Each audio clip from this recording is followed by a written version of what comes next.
Meg Terrell joins us now with an exclusive interview with Emergent CEO Robert Kramer. Meg, take it away. Sarah, thanks so much. Bob, thanks for being with us today. You know, the headlines are suggesting that somehow at Emergent there was a mix-up between the ingredients of the AstraZeneca vaccine and the J&J vaccine. Can you tell us what happened? Sure, Meg, and thanks for the opportunity to be on your show and clear up some misunderstanding or miscommunication.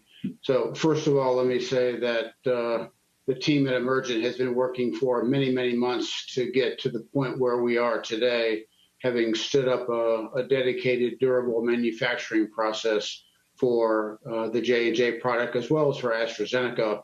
And secondly, to make sure that we have durable quality systems in place that, in this case, detected an out-of-specification production run or batch of product for J&J that we have subsequently pulled aside to ensure that it will not be processed further. And as unfortunate it is to occasionally have out-of-spec product, it does happen. The good thing is that our quality systems caught it as designed, and we move forward and continue in production.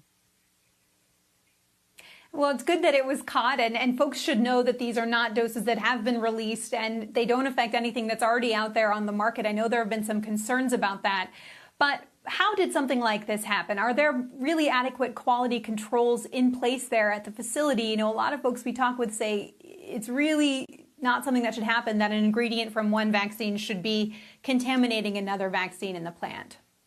Yeah, and just to be clear, Meg, it isn't the case or wasn't the case where an ingredient from one vaccine contaminated or impacted the other. It was more simply the fact that one production run, one batch of product was determined to be inconsistent with our quality specifications of Emergent and J&J, and subsequently that batch was pulled aside and will not be processed further. So it wasn't, and there wasn't a mix-up with the AstraZeneca vaccine, is what you're saying, because there's reporting from NBC, the New York Times, the Washington Post, citing senior administration officials saying that there was basically a contamination with the AstraZeneca vaccine of the J&J vaccine. That's not what happened?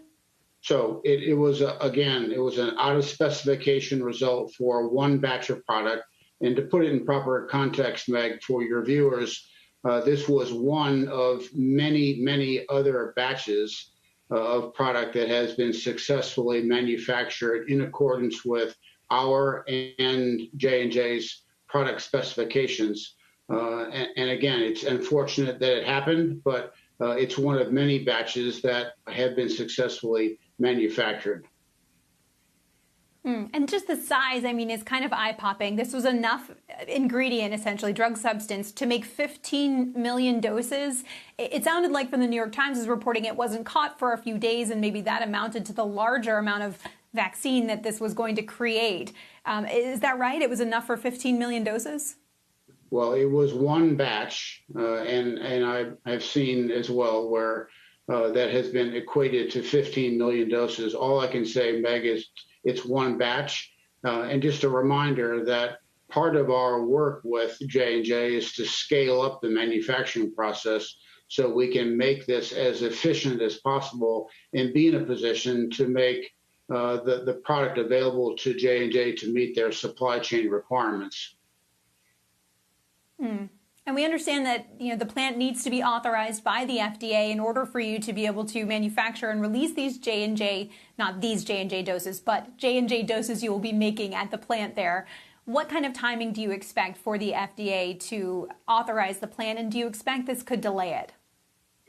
Well, I don't expect a significant delay. We are working very collaboratively with FDA and with J&J to make sure that the FDA has all of the information they need to make that determination. I'm not going to guess on a timeline. That's up to the FDA.